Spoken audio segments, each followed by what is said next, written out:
মিষ্টির পচা শিরা, চিটাগুড়, রং ও আটা মিশিয়ে তৈরি করা হচ্ছে গুড়।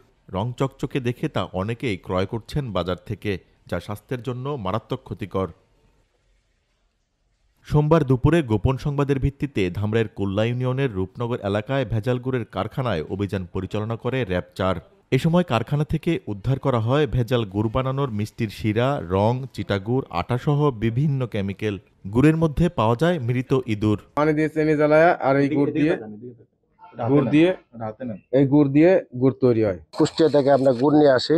এই গুড়গুলা কিছু নরম থাকে, নরম থাকার জন্য আমরা কিছু চিনি মিক্সড করে এটাকে শক্ত করি। এখানে হচ্ছে জাল দেওয়া হয়, জাল দেওয়ার পরে যে নরম থাকে ওটা শক্ত করা হয়, শক্ত কইরা তারপরে ওটা আপনার প্যাকেট করে টিনে বইরা তারপর নিয়ে যাওয়া হয়। কারখানাটিতে তৈরিকৃত গুড়ের মধ্যে নেই আখ বা খেজুরের রসের ছিটে ফোঁটাও।